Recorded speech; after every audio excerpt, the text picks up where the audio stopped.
नमस्कार, मैं हूं संदीप चौधरी। उत्तर प्रदेश के मुख्यमंत्री आदित्यनाथ योगी के एक बयान से हंगामा मच गया है। योगी ने कहा कि अगर आरएसएस यानी कि राष्ट्रीय स्वयंसेवक संघ नहीं होता तो पंजाब, बंगाल और कश्मीर पाकिस्तान के कब्जे में होते।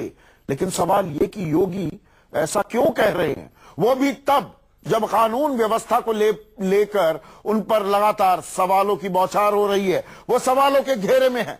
कहीं ऐसा तो नहीं कि नए विवाद को जन्म देकर अपनी सरकार पर उठ रहे सवालों से ध्यान हटाने की कोशिश की जा रही है। इसी पर हमारा आज का सवाल, क्या संघ यानी कि राष्ट्रीय स्वयंसेवक संघ नहीं होता तो पाकिस्तान में चला जाता कश्मीर?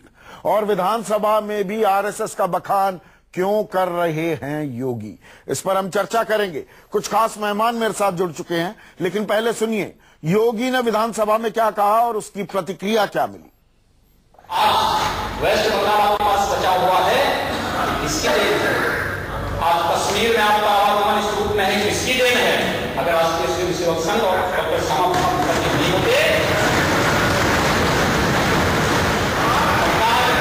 और अन्य समाज से पंजाब ही पाकिस्तान के कब्जे में होते। नरेंद्र मोदी जी जो इनके नायक हैं योगी जी के, उनसे देश नहीं संभल रहा, योगी जी से यूपी नहीं संभल रहा, तो ये लोग इसी तरह के बेतुका बयान, विवादित बयान दे करके सुर्खियों में बने रहना चाहते हैं। योगी आदित्यनाथ जी, अब जनता ने जनादेश दिया है उत्तर प्रदेश में विकास करने का।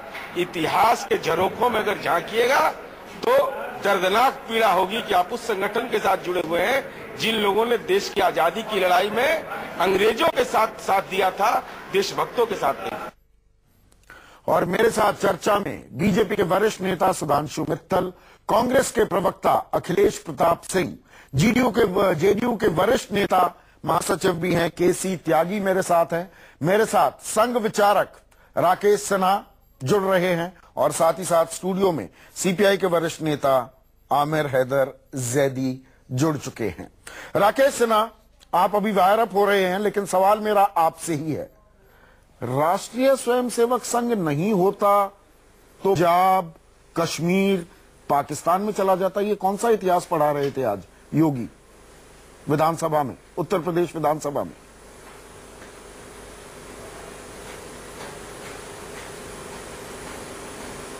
ये सवाल मुझसे किया है क्या? जी देखिए, योगी जी ने उस इतिहास की परत को सामने रखा है जिसको अब तक के इतिहास में छिपा दिया गया था। अच्छा, एक घटना का मैं जिक्र करता हूं। आजादी के बाद जब कश्मीर पर पाकिस्तान ने आक्रमण किया था, उसमें भारत की सेना को उसके सामान पहुंचाने का, और अंत में जब सेना की संख्या कम पड़ गई थी तो वहां की सेना में आरएसएस के स्वयंसेवकों की भर्ती की गई थी। यह एक ऐतिहासिक तथ्य है। बलराज मधोक जी ने अपनी पुस्तक में उन सभी बातों का जिक्र किया है। उस वक्त कोई राजनीतिक एजेंडा नहीं था उस जिक्र करने का। किस तरह से कश्मीर को बचाने में राष्ट्रीय स्वयंसेवक संघ के स्वयंसेवकों ने वहां इंटेलिजेंस का काम करना, वहां आंतरिक लॉ एंड ऑर्डर बनाए रखने का काम करना, जो ट्राइबल्स के नाम पर अटैक किया गया था जिसके पीछे पाकिस्तानी सेना थी, उसका प्रतिकार करना, और अंत में सेना की ट्रेनिंग लेकर सेना में भर्ती होने की तैयारी चल रही थी। सवाल बंटवारे से पहले का पूछा मैंने, सवाल तकसीम से पहले का पूछा, तकसीम के बाद का सूरत हाल आप मुझे गिनाने लगे।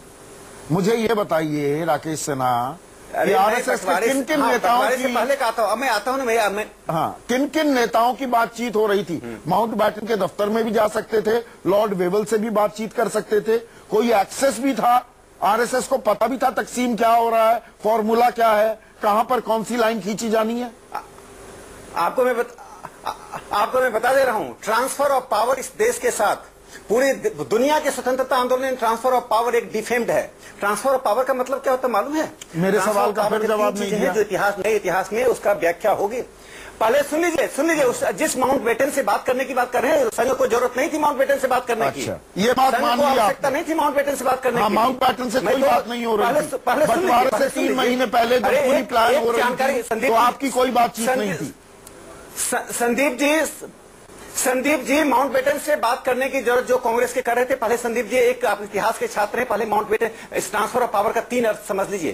पहला अर्थ था कि ब्रिटिश पार्लियामेंट के एक्ट से भारत को स्वतंत्रता मिलेगी। दूसरा था जो ब्रिटिश आर्मी को सेंड ऑफ दिया जाएगा म्यूजिक के साथ। तीसरा था उसके झंडे नीचे होंगे, भारत के झंडे ऊपर होंगे। ये ट्रांसफर ऑफ पावर की 3 व्याख्या है, थ्योरेटिकली एस्टैब्लिश्ड व्याख्या है। हम इसके खिलाफ थे। हम चाहते थे आजादी, हम आजादी हमें अपनी पंजाब के लिए क्या किया, बंगाल के लिए क्या किया, सवाल ये अधिकार नहीं था। योगी कह रहे हैं पंजाब, बंगाल, कश्मीर पाकिस्तान के कब्जे में चला जाता अगर आरएसएस ना होता। इसे समझाइए ना। पंजाब पर आ जाइए। हाँ, पंजाब पर आइए। पंजाब में यूनिस्ट पार्टी ने की सरकार ने जिस प्रकार से पंजाब में सिखों को और हिंदुओं का कत्लेआम शुरू किया, आरएसएस और अकाली दल ने मिलकर एक सामाजिक ताकत तैयार की। उस सामाजिक ताकत ने उस पंजाब को बचा लिया, नहीं तो जेनोसाइड इतने बड़े पैमाने पर होता। और इसको सरदार पटेल और पंडित नेहरू दोनों ने स्वीकार किया। इसीलिए जब मुस्लिम लीग ने डाउन में 15 मई 1946 को पहली बार लिखा कि आरएसएस पर बैन करो और जवाहरलाल नेहरू से, पटेल से, गांधी से अपील की, इन्होंने उसको अस्वीकार कर दिया है। 31 तारीख को डाउन ने फिर एक एडिटोरियल लिखा जो मुस्लिम लीग का अखबार था, जिसमें नेहरू जी की आलोचना की, गांधी की आलोचना की, आप आरएसएस पर ध्यान नहीं दे रहे हैं। आरएसएस सामाजिक स्तर पर जो सामाजिक ताकत कोलिशन ऑफ सोशल फोर्सेस कर रहा था, उसमें जो जेनोसाइड हो रहा था। पंजाब में खाकसार नाम की सेना, तो आरएसएस में राकेश सिन्हा, मैंने आपकी बात सुन ली। केसी त्यागी राकेश सिन्हा कह रहे हैं आरएसएस ना होता 47 में, हम पंजाब भी खो देते, हम कश्मीर भी खो देते, हम बंगाल भी खो देते। देखिए, यहाँ पे कोई लगता है कि सब विद्वान लोग बैठे हैं तो कोई लाउड डिस्कशन शायद नहीं होगा। और राकेश जी की उपस्थिति और मेरे मित्र सुधांशु जी की 15 अगस्त 1947 को भारत का, जिसे आजादी कह लीजिए, ट्रांसफर ऑफ पावर कह लीजिए, वो होता है। हिंदू महासभा उस समय है, मुस्लिम लीग है और कांग्रेस पार्टी है, उसमें संघ का कहीं जिक्र नहीं है। महाराजा हरि सिंह कश्मीर के बादशाह हैं, वो हिंदुस्तान के अंदर 15 अगस्त 1947 को मना कर देते हैं मुझे भारत में नहीं रहना जी। और वो हिंदुस्तान की सरकार को और पाकिस्तान की सरकार को 5 सूत्री कार्यक्रम भेजते हैं कि जो मेरे को मानेगा मैं तो उसके साथ रहूंगा, वरना इसका मैं स्विट्जरलैंड बनाऊंगा। आपकी जानकारी के लिए पाकिस्तान की सरकार उसको स्वीकार कर लेती है 5 सूत्री कार्यक्रम को, और हिंदुस्तान की सरकार उसको स्वीकार नहीं करती है। अच्छा, उसके बाद जो है जब कबायली वहां पर आते हैं, और ये घटना कब की है, जब 27 अक्टूबर को, उससे पहले जब कबायली आते हैं और कश्मीर एयरपोर्ट तक पहुंच जाते हैं, तो आरएसएस नहीं, हिंदू महासभा नहीं, नेशनल कॉन्फ्रेंस के वॉलंटियर, बाकायदा हिस्टोरिकल फैक्ट में राकेश जी को भी नत्थी कर दूंगा, वो लड़ते हैं कबाइलों से और उसमें मारे जाते हैं कश्मीर के काफी सारे नेशनल कॉन्फ्रेंस के वर्कर। उसके बाद जब लगा कि ये होने वाला है कब्जा पूरे जम्मू कश्मीर पर पाकिस्तान का, तब इंडियन आर्मी की मदद ली जाती है और 27 अक्टूबर को रात को स्पेशल एयरक्राफ्ट से डीपी धर और दूसरे बड़े नेता शेख अब्दुल्ला के साथ आते हैं और रात को फिर हिंदुस्तान के अंदर कश्मीर का विलय होता है। फैक्ट ये है नंबर 1 जी। दूसरी बात, जल्द मुझे राजनीतिक एंगल नंबर 2 नहीं, बहुत जल्दी कर रहा हूं मैं, बहुत जल्दी कर रहा हूं। और इनकी पार्टी के मंत्री हैं एमजे अकबर, उन्होंने अपनी किताब कश्मीर बिहाइंड द वेल के पेज नंबर 136 पे लिखा है कि हमें बड़ा आश्चर्य है जब श्यामा प्रसाद मुखर्जी ने आर्टिकल 370 को एक्सेप्ट किया। हम सोच रहे थे कि शायद वो इसका विरोध करेंगे, लेकिन नेहरू मंत्रिमंडल से इस्तीफा आर्टिकल 370 को लेकर के नहीं, बिल्कुल नहीं। नेहरू लियाकत पैक्ट जो 1950 की बांग्लादेश को लेकर जो पैक्ट हुई, उसको लेकर उन्होंने इस्तीफा दिया। बिल्कुल 370 पर इस्तीफा नहीं दिया। नहीं दिया। तो ऐसे में सुधांशु मित्तल, मैं राजनीतिक एंगल लेकर आता हूं। मैं 1 मिनट, ये अभी चर्चा करेंगे और सभी विद्वान लोगों को मैंने इसलिए आज आमंत्रित किया, और हम चीख चिल्लाहट नहीं करेंगे, टीआरपी चाहे थोड़ी गिर जाए कोई बात नहीं, पर संजीदा बातचीत भी होनी चाहिए। सुधांशु मित्तल, मुझे ये बताइए कि बात हो रही थी कानून व्यवस्था की, विपक्ष उग्र हो रहा था विधानसभा में, कह रहा था कानून व्यवस्था की आप बात नहीं करते, आप गैया, गाय और गंगा की बात करने लगते हैं, और जवाब में पहुंच जाते हैं बंटवारे तकसीम पर 70 साल पहले योगी आदित्यनाथ। ये तो बात को घुमाने की बात हो गई ना, और आरएसएस के लाडले भी बन गए, जो चीज हमें अभी तक पता नहीं थी, किसी इतिहास के पन्ने में मैं पढ़ नहीं पाया मैं छात्र रहा हूं इतिहास का, वो इतिहास भी पढ़ाने लगे योगी आदित्यनाथ। संदीप जी, ये जरा जाती कर रहे हैं आप। जाती इसलिए कर रहे हैं कि अगर उस सारे डिबेट में आपने देखा होता कि किन किन बात पर चर्चाएं हुई हैं और कैसे उस डिबेट पे आरएसएस को लेके न केवल टिप्पणी करी गई है लेकिन बहुत ही असम्मानीय तरीके से बात करी गई थी, तो उसके परिप्रेक्ष्य में उन्होंने जो कहा वो कहा। मुझे तो गालिब का एक शेर बड़ा अच्छा ध्यान आता है कि हुई मुद्दत कि गालिब मर गया पर याद आता है, हर एक बात में कहना कि यूं होता तो क्या होता, यूं होता तो क्या होता। हाँ, यही तो योगी कर रहे हैं। मुझे लगता है आज की आपकी भी चर्चा जो है ना, हाँ, वो न्याय संगत नहीं है। हाँ, सुनिए, हाँ, आज की भी चर्चा जो है वो इस समय परिप्रेक्ष्य संगत नहीं है। तो आज की राजनीति की चर्चा करिए ना। अभी आप कह रहे हैं कि तो देखिए घुमाने की कोशिश कर दिया, मैं और तो आप कानून भी घुमाने के चक्कर में लगे हो। अच्छा, एक आखिरी कानून व्यवस्था हाथ से निकल रही है क्या? एक आखिरी संदीप जी, एक आखिरी योगी कश्मीर का, पंजाब का, बंगाल का राग आपने लगते हैं। एक आखिरी टिप, हाँ संदीप जी, एक आखिरी टिप्पणी मैं कर दूं। आपने सब लोगों ने अभी श्यामा प्रसाद मुखर्जी ने 370 पे जो है इस्तीफा नहीं दिया। बिल्कुल नहीं दिया। कोई जानकारी के लिए याद करवा दो कि 370 के, सुनिए तो आप मेरी बात सुनिए। श्यामा प्रसाद मुखर्जी जी तब जो है कांग्रेस के सदस्य थे, वो तब तक जनसंघ का गठन ही नहीं हुआ था और जनसंघ के अध्यक्ष नहीं बने थे। तो कांग्रेस में जब वो थे उन्होंने क्या करा था, इसके परिप्रेक्ष्य भारतीय जनसंघ का गठन कब हुआ? ये केसी त्यागी इंटरप्ट कर रहे हैं, मैं भी यहाँ पर आना चाहूंगा। भारतीय जनसंघ कब बना, किस साल में बना? सुधांशु जी बताइए ना सुधांशु जी, या मैं बताऊं? नेता के बंगाल के सरकार में मुस्लिम लीग में डिप्टी अखिल भारतीय हिंदू महासभा के नेता होने के नाते कुछ पता ही मंत्रिमंडल में शामिल किए गए थे। डॉक्टर अंबेडकर कांग्रेसी नहीं थे और हिंदू महासभा के थे, भारतीय जनसंघ के नहीं थे। भारतीय जनसंघ 1948 में आ गया।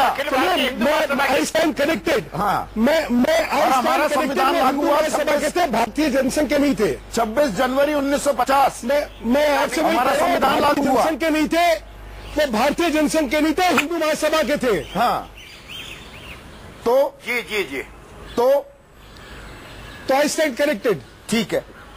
ऐसे में तो प्रश्न जो है, प्रश्न जब वो भारतीय जनसंघ के थे नहीं, तो उसने हमें कटघरे में क्यों खड़ा कर रहे हैं भाई उस समय के लिए? तो वो नाम ले रहे हैं ना, हमने नाम थोड़ा लिया, योगी आदित्यनाथ ने नाम लिया। आरएसएस ना होते, श्यामा प्रसाद मुखर्जी ना होते, श्यामा प्रसाद मुखर्जी की शहादत उसके बाद क्या हुआ, इसका नाम लिया। जब श्यामा प्रसाद मुखर्जी भारतीय जनसंघ के अध्यक्ष बने और उसके बाद जब उन्होंने इस मुद्दे पे जाके अपनी शहादत दी, उसका जिक्र हो रहा है। क्योंकि कश्मीर का 1947 करा दो। 23 जून 1953 को सुधांशु जी, आपके जरिए आपकी सरकार को भी याद दिलाना चाहूंगा, नकारात्मक राजनीति नहीं, उसमें कभी भी कुछ हो सकता था, हुआ भी। और आप कहते हैं कि उनको मारा गया। 23 जून 1953 को जो उनकी मौत हुई, जो शहादत हुई, जो भी शब्द इस्तेमाल कीजिए, उसकी जांच तो करा लो। चौथी बार सरकार बन रही है केंद्र में आपकी, चौथी बार सरकार बन रही है। श्यामा प्रसाद मुखर्जी का नाम लेते रहते हो। आपका सारा प्रश्न क्या है, मुझे तो अभी तक समझ नहीं आया। नहीं समझ आएंगे ना, मुझे तो समझ नहीं आया आपका इस समय यहाँ पे इस सब का तात्पर्य क्या है जी? आपका तात्पर्य क्या है? जांच होनी चाहिए नहीं होनी चाहिए, ये हम चर्चा क्या कर रहे हैं? नहीं, अभी श्यामा प्रसाद मुखर्जी का नाम आया ना, जरूरत नहीं, आप उनकी शान के कसीदे पढ़ते हैं, आप उनकी शान में कसीदे पढ़ते हैं, उनकी मौत की जांच तो करा लीजिए। संदीप जी कुछ टिप्पणी, संदीप जी कुछ टिप्पणियां करने से पहले थोड़ा संवेदनशील हो जाया करिए जी। मतलब हर समय जो है ना कुछ ऐसे शब्द कहने की जरूरत नहीं है जिनसे लोगों में आक्रोश आता हो। आक्रोश आता है, मुझे आक्रोश आता है कि जिस व्यक्ति लहजे में बात को एक पॉलिटिकल जजलियों के तौर पर आपको श्रीनगर में रखा गया, उनकी मौत की वजह आज तक सार्वजनिक नहीं हो पाई है। अब उनकी मौत की वजह आज तक सार्वजनिक नहीं हो पाई और आप लगातार श्यामा प्रसाद मुखर्जी को इन्वोक करते हैं और जख्मों को आप उनके नाम को इन्वोक करते हैं। तो जांच कीजिए ना, तो जांच कीजिए ना, क्यों खत्म करूं? बताइए आप जांच कब करवाएंगे? आप लगातार श्यामा प्रसाद मुखर्जी का नाम लेते हैं, आप जो कश्मीर का नाम आता है श्यामा प्रसाद मुखर्जी का नाम लेते हैं। कर्तव्य नहीं निभा रहे, क्यों? आप यहाँ पे आपसे मैं कर्तव्य अपना कैसे निभाना है वो नहीं सीखूंगा। मुझे ये बताइए, जब कश्मीर का नाम आता है, कश्मीर का जिक्र होता है, आप श्यामा प्रसाद मुखर्जी का नाम लेकर आ जाते हैं। श्यामा प्रसाद मुखर्जी की मौत कैसे हुई? संदीप जी अपने सीमा 1953 में मौत कैसे हुई? उसकी जांच करा लीजिए ना। सीमा में रहिए, सीमा को लंगर करेंगे। आप उनका नाम इन्वोक करते रहते हैं, जांच नहीं करवाएंगे। आपने क्या सोच का माइक आपको मिल गया तो आप कोई भी सीमा पार कर लेंगे? कमाने आप भी कह रहे ठीक है नहीं लिखे, माइक आपको मिल गया तो आप सीमा पार कर जाएंगे। किस बात की सीमा पार की?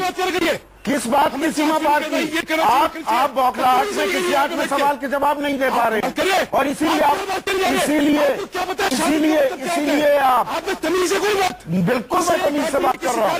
आप ऐसे बाहर मत जाइए सुधांशु मित्तल, आप ऐसे बाहर मत जाइए और विषयांतर मत होइए, और विषयांतर मत होइए। जिस लहजे में बात करें, मैं बिल्कुल, मुझे मालूम है, मैं बिल्कुल सलीके से बात कर रहा हूँ, मैं बिल्कुल सलीके से बात कर रहा हूँ। आप यहाँ बैठ के कुछ नहीं बोलते, यहाँ पे बैठ के बिल्कुल सलीके से बात कर रहा हूँ मैं।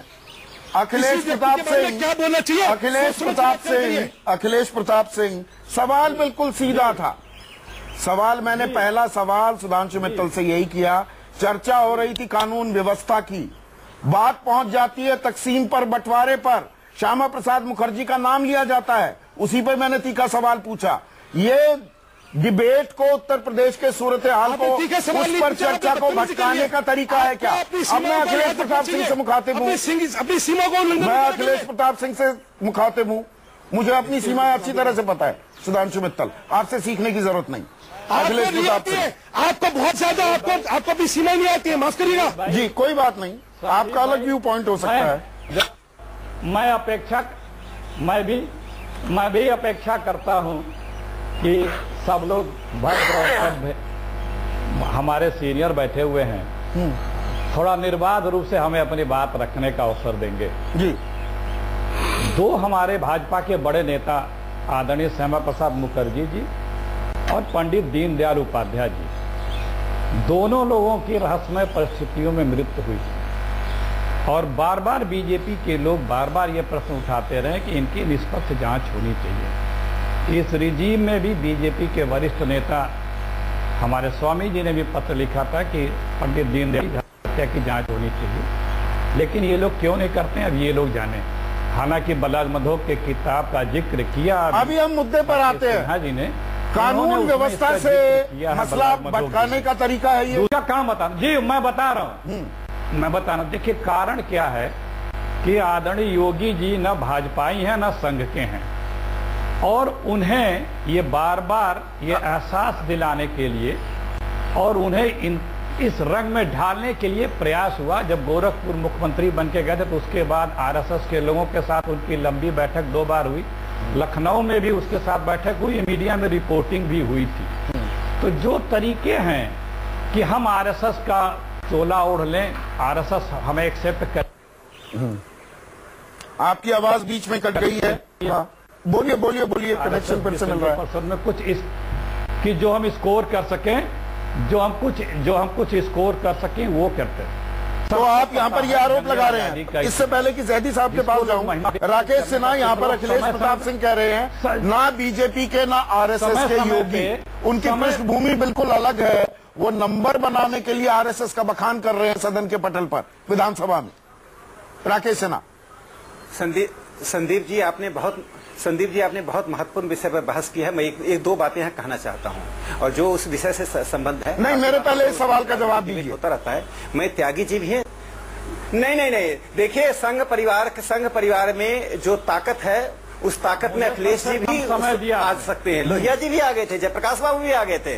अब मैं छोटी सी बात कह दूं, now it can be told, अंग्रेजों जंग आजादी में उस किताब को पढ़ ले, सुन लीजिए। अरे अंग्रेजों के समय आरएसएस, अरे सुन लीजिए ना, देखिए अखिलेश जी कृपया 30 सेकंड दीजिए मुझे, 30 सेकंड दीजिए, हाथ जोड़ के मैं कहता हूँ। Now it can be told, N Bali के द्वारा लिखी किताब है, पढ़ लीजिए, और एन बाली ने जो पंजाब के बारे में लिखा उसको पढ़िए। दूसरा, अगर श्री गुरुजी गोलवलकर नहीं होते तो महाराजा को कन्विंस करने के लिए सरदार पटेल ने श्री गुरुजी को भेजा, श्री गुरुजी मिले और महाराजा ने कन्विंस होकर जो इंस्ट्रूमेंट ऑफ एक्सेशन पर दस्तखत किया। आपको मैं बता दे रहा हूँ, ट्रिब्यून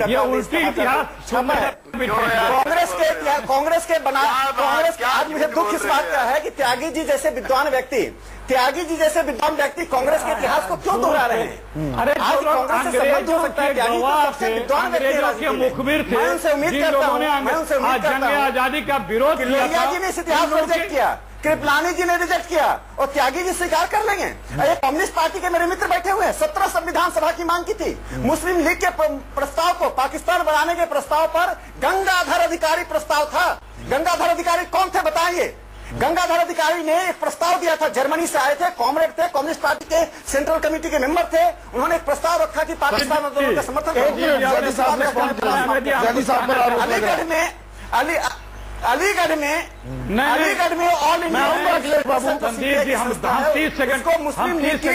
मुस्लिम लीग की ऑल इंडिया में मर्ज करा दिया गया था कि पाकिस्तान के प्रोपेगेंडा को आगे बढ़ाइए। जी जैदी साहब, आपका रिस्पॉन्स, उसके बाद अखिलेश प्रताप सिंह। जैदी साहब। चौधरी साहब, बीजेपी के दो मित्र बैठे हैं, राकेश सिन्हा साहब कहते हैं कि ये बहुत महत्वपूर्ण विषय है, आपने बहुत अच्छा करा बहस की। सुधांशु मित्तल कहते हैं कि ये विषय ही नहीं है, ये विषय नहीं है। और अगर कोई एंकर निष्पक्ष रूप से सवाल पूछ लेता है तो वो भी इनके नजरों में देशद्रोही हो जाता है। केसी त्यागी साहब ने सारे तथ्य रखे, व्यक्तिगत क्यों हो रहे हैं? केसी त्यागी साहब ने सारे, मैं आपसे सीधा सवाल पूछा, सीधा ही कर रहा हूँ, मैं सीधा। जर्मनी से आपके कॉमरेड आते हैं। हाँ, मैं सर जब से शांतिपूर्ण रूप से सबकी बात सुन रहा था। धर्माधिकारी प्रस्ताव क्या था? सीधा सवाल, मैं सीधा सवाल रख रहा हूँ, सबकी बात सुन रहा था, तो मुझे भी कम से कम 30 सेकंड दे दीजिए। हाँ बताइए। तो सुधांशु मित्तल जी उस पर कहना चाहिए रिएक्ट करते हैं और उनका रिएक्शन पूरा देश देख। सवाल पर आइए ना, उस पर आ रहा हूँ। केसी त्यागी साहब ने पूरा तथ्य रखा। अब मैं आ जाता हूं, आजादी से पहले की बात मैं कर लेता हूं। जब टू नेशन थ्योरी रखी आरएसएस ने, सबसे पहले टू नेशन थ्योरी रखने वाली आरएसएस मौजूद है। और दूसरे ये कि इन्होंने अगर आरएसएस, राकेश सिन्हा साहब जब आप बोल रहे थे ना, मैं हंस रहा था ना चुप रहा था। आपसे ज्यादा अच्छा इतिहास जानता हूं, आपसे ज्यादा आपका इतिहास जानता हूं। आप चुप जाइए थोड़ी देर मेरे मित्र, सुन लीजिए। ये तीन, एक नेता इनके, एक मिनट सुन लीजिए सर, सुन लीजिए। दो नेताओं का बखान तो हमारे केसी त्यागी साहब ने कर दिया और अखिलेश प्रताप सिंह ने कर दिया। तीसरे का मैं बता देता हूँ, मामूली सी सजा हुई तो अंग्रेजों के अप्रूवल होके उनके मत सवाल का जवाब नहीं दे रहे, घुमा रहे हैं। ये तो पलटकर मैं कहने लगूं सीपीआई का, सीपीएम का इतिहास क्या है। आप तो बाल्कनाइजेशन चाह रहे थे देश का, कि देश अलग अलग छोटे छोटे टुकड़ों में हिस्सा बन जाए और 2-4 हिस्से आपके बांटे आ जाए। Correct me if I am wrong. ये मैं सीधा आप पर आरोप लगा रहा हूं, आपके नेतृत्व पर। आजादी से पहले कम्युनिस्ट पार्टी के इतिहास में कोई एक नेता ऐसा नहीं है जिसने, आपकी थियोरी बाल्कनाइजेशन की थी, छोटे छोटे टुकड़ों में। हमारी नहीं, आप भारत की कल्पना ही नहीं, हमारी नहीं थी। आप भारत की कल्पना ही नहीं, हमारी नहीं ये थ्योरी थी। हाँ, हम देश को एक रखना, भारत की कल्पना थी आपकी।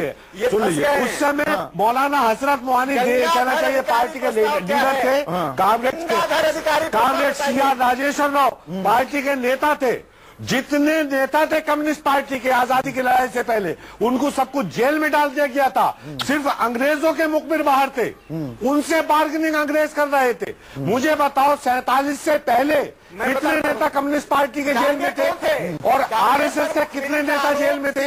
आरएसएस कम्युनिस्ट पार्टी में तो मुझे सुधांशु मित्तल के पास जाना है। नहीं ये आप एक दूसरे पर आरोप लग रहे हैं। जैदी साहब, ये न्याय नहीं है हमारे साथ। कोई बात नहीं, नहीं। अखिलेश बाबू, आप मुझे बताइए 47 से पहले कम्युनिस्ट पार्टी के जितने राष्ट्रीय नेता थे सब जेल में बंद थे। कम्युनिस्ट पार्टी को देश का बाल्कनाइजेशन चाहते थे कि नहीं चाहते थे? कम्युनिस्ट पार्टी को गैर कानूनी करार दिया गया था, अंग्रेजों ने दिया था। अंग्रेज अगर किसी से घबराता था तो वो कम्युनिस्ट पार्टी से घबराता था, कम्युनिस्टों से घबराता था। आरएसएस के किसी आदमी पे अगर पृथ्वी बम लगा 1947 से पहले तो मुझे बताएं। देखिए ये कौन सा इतिहास आप निकाल के लाए कि कम्युनिस्ट पार्टी देश का सुधांशु मित्तल, एक मिनट, कम्युनिस्ट पार्टी कौन सा इतिहास निकाल के लाए? सुधांशु मित्तल, हटी से किताब दिखाइए ना। एक मिनट, कौन सी किताब में लिखा हुआ है? जैदी भाई, मैं बोलूं भाई हो गया। अरे मैं बोलूं संदीप जी? हाँ, आपका कनेक्शन कट गया था। 30 सेकंड, फिर मुझे सुधांशु मित्तल के पास जाना है। 30 सेकंड अखिलेश बाबू। नहीं, देखिए संदीप जी, अभी यहाँ पे मुस्लिम लीग का भी जिक्र आया।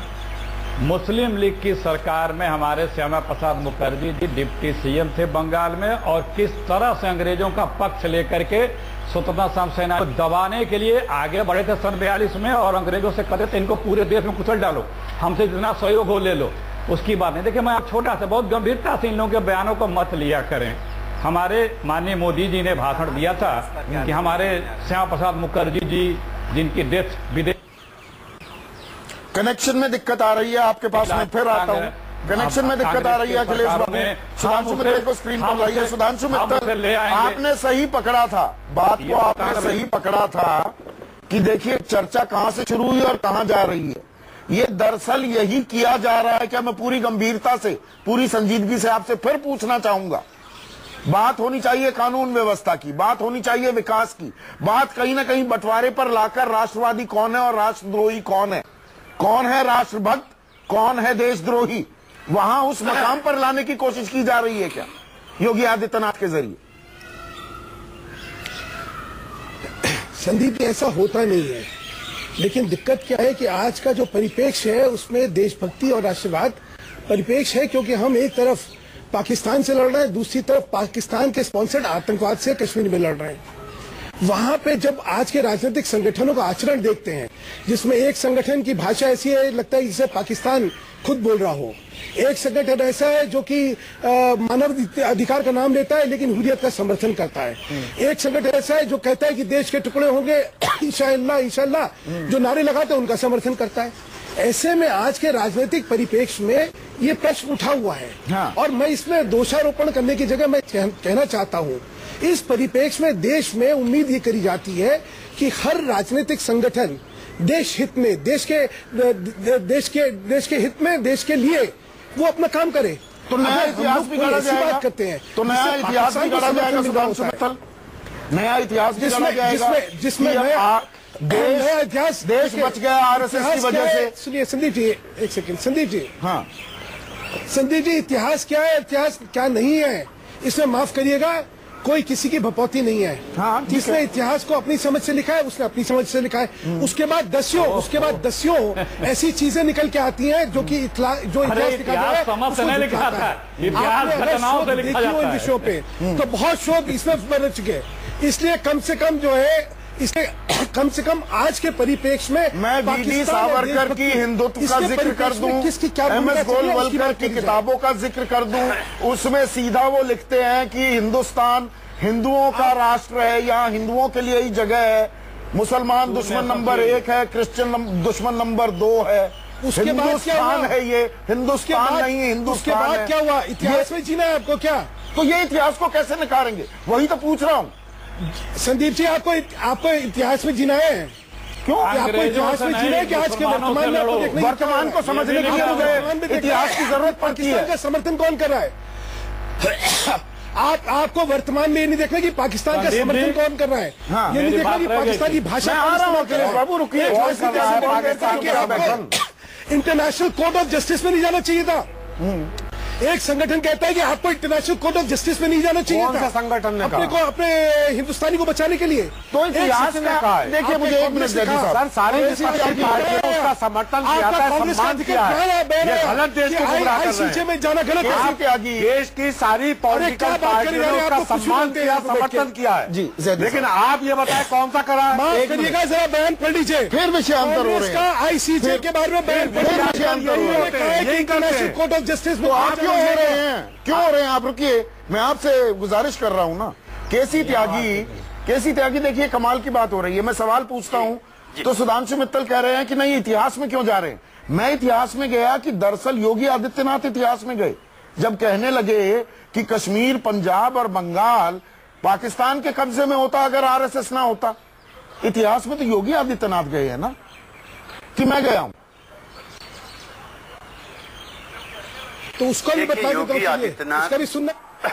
एक मिनट, कैसे त्यागी बोल रहे हैं? उनकी जो पीठ है, योगी आदित्यनाथ और उनकी पीठ का संघ से कोई वास्ता नहीं रहा है, समझे नहीं। वो हिंदू महासभा के थे, महंत दिग्विजयनाथ भी, महंत अवैधनाथ भी, और ये बाकायदा में अगर राकेश जी उसका अगर एपीरियन ना लगे तो वो संघ को बाकायदा एक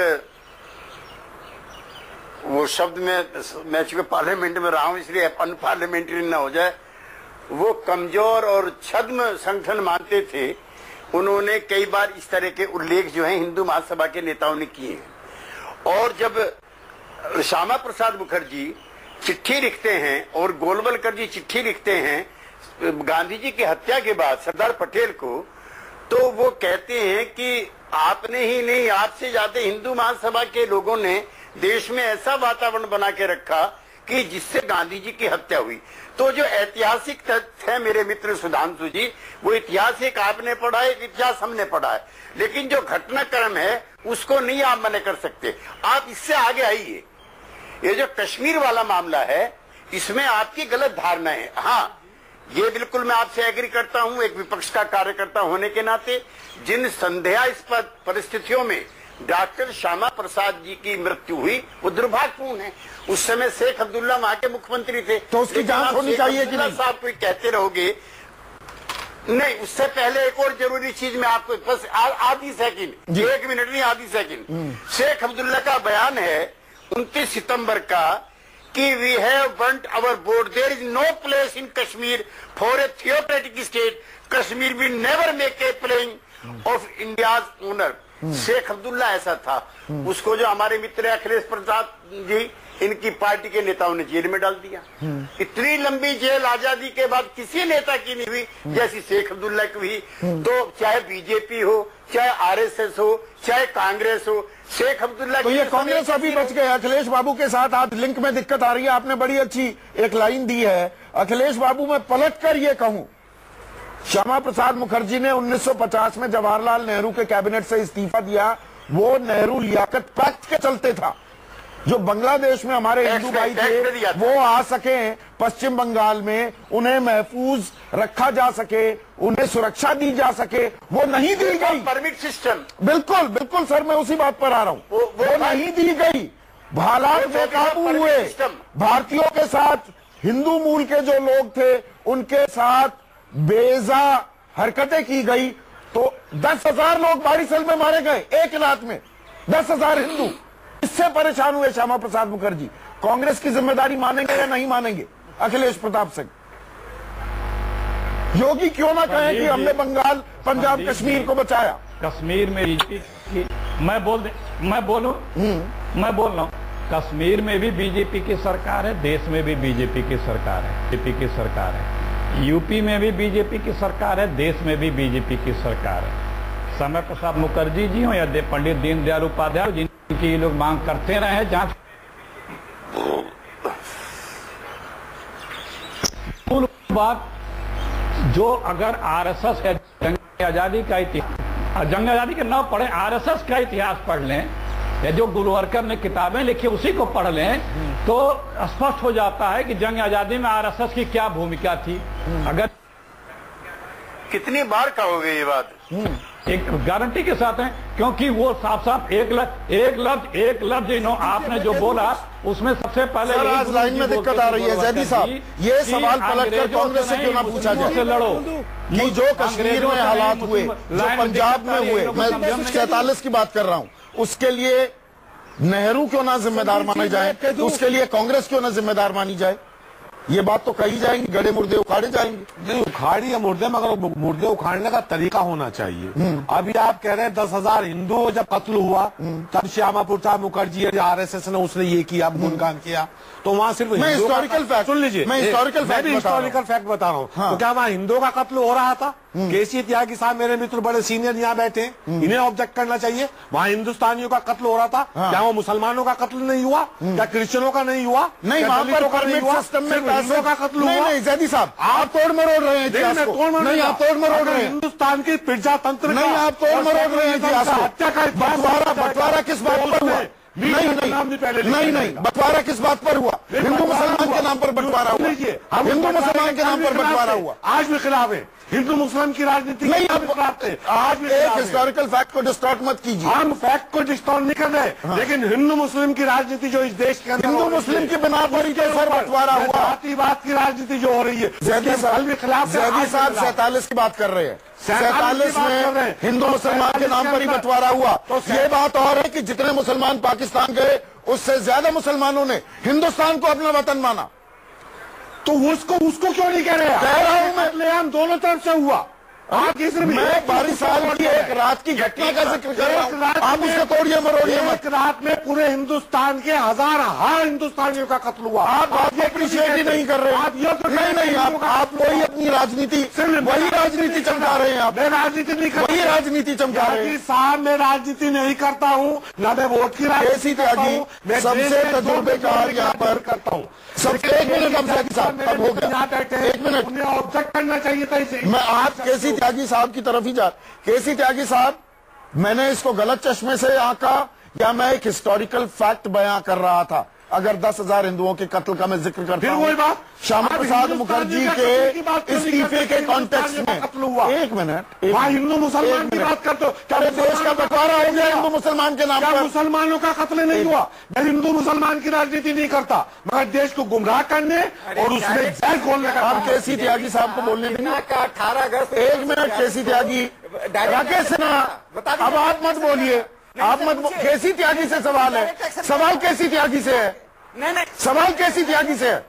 इनसे पूछे डायरेक्ट एक्शन क्या था? जयदी साहब बताइए डायरेक्ट एक्शन क्या था? सवाल आप मुझे बताइए। आपसे पहले प्रधानमंत्री जो हुए, कनाट प्लेस के अंदर मुखबरी की और किसान सभा के लोगों को उम्र कैद की सजा हुई है। आप देशभक्ति हमें सिखाने चले हैं, न्यू नेशन थ्योरी आपकी थी। आप मुझे बताइए, केसी त्यागी, सिर्फ केसी त्यागी को स्क्रीन पर लाइए, जयदी साहब का डाउन कीजिए, सुन लीजिए, लीडर को डाउन कीजिए, राकेश सिन्हा को भी डाउन कीजिए। केसी त्यागी साहब, क्या मैं हिस्टोरिकल फैक्ट बयां कर रहा था या दूसरे चश्मे से ये बात कह रहा था? 20 सेकंड में वाइंड अप करना है मुझे डिबेट।